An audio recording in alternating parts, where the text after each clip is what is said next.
Welcome to Feel Resilient, who to trust with your liberty, your health, your sustainability, and your spirituality. I'm Dr. Steve Waddell. Welcome back. And again, I'm joined by my co-host, Malva. Review today as we get together the definition again of feel resilient, or at least the definition of resilient, and then adding feel resilient to that. So we feel resilient, meaning the feeling and the ability to withstand and to bounce back from difficult circumstances. And again, as we talked about in some of our previous videos, that the difficult circumstances that we face can be known, meaning that we know that we're walking into the storm. So we take our umbrella with us to help to withstand these difficult circumstances. And I'm sure in your life you know there's certain difficulties that you currently face or that you will be facing, and you've got your feel resilient umbrella with you.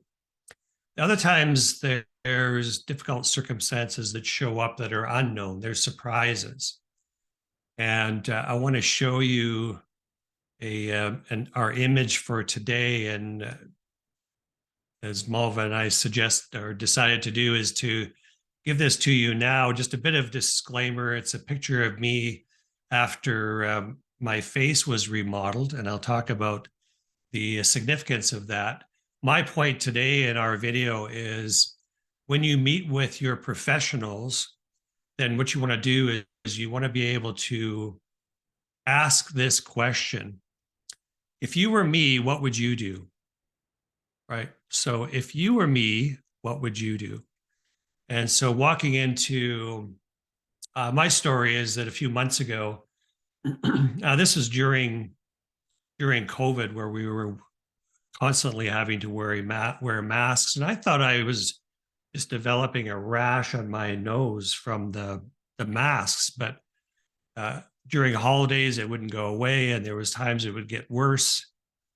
And then my wife looks at me and she says, I think that thing's getting worse. It doesn't look very good at all.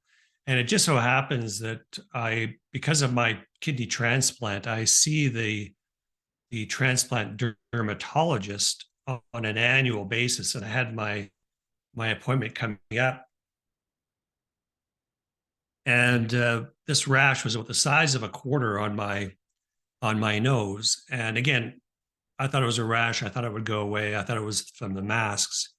And he looks at it and he goes, we better take a biopsy of that. Short story, I had skin cancer right on top of the bridge of my nose.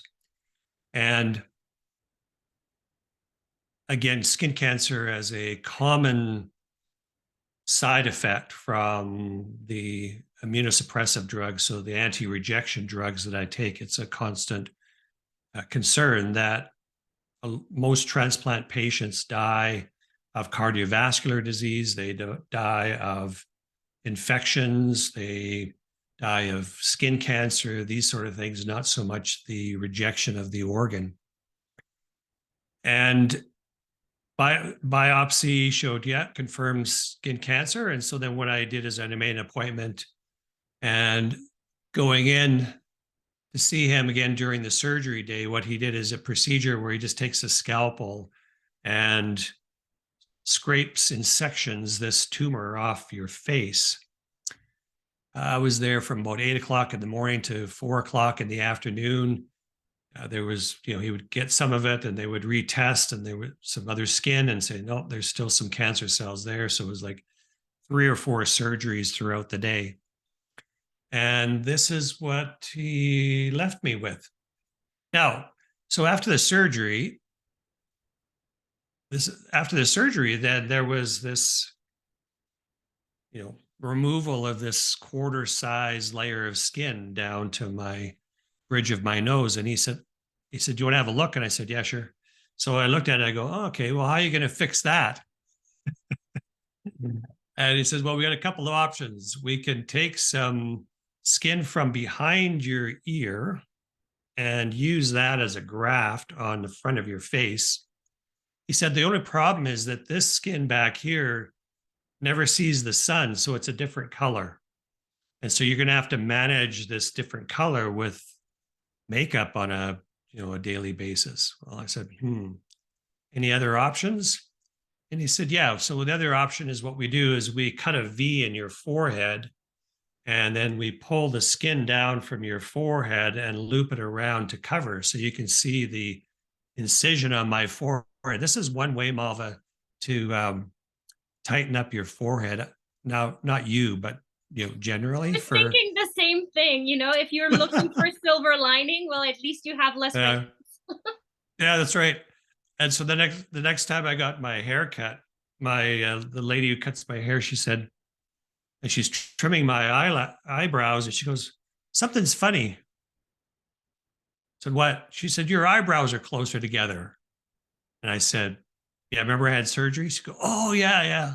So anyway, so this V is cut, and then they pull the skin down, and of course then suture that together. So then it brings my skin on my forehead together, and then it's looped down around my nose. You can see blood coming down tip of my nose, but you can see the loop where the stitches were.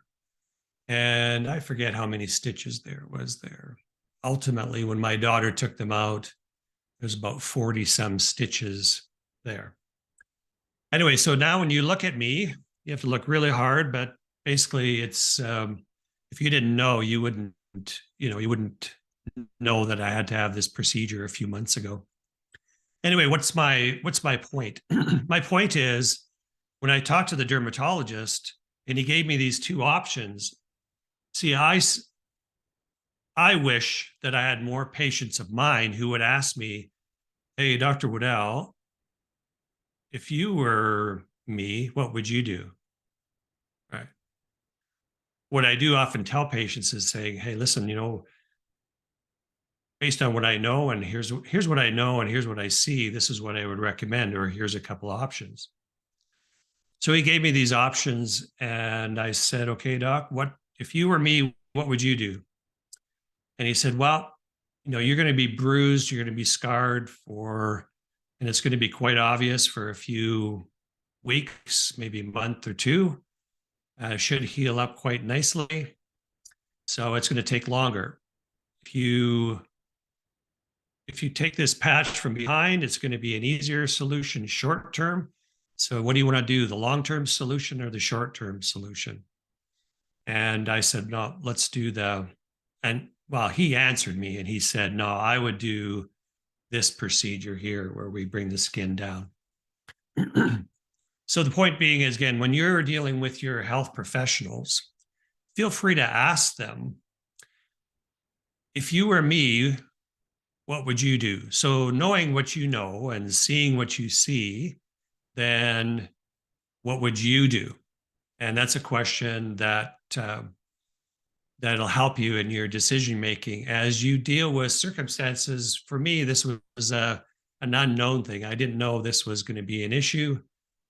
And when it was, then of course, making some prudent decisions. That's my point too, is, you make some prudent decisions about making sure you're taking care of yourself, and then ask your health professionals, if you were me, what would you do?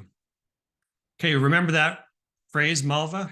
And for the folks that are listening to us, and we'll look forward to seeing you on the next video.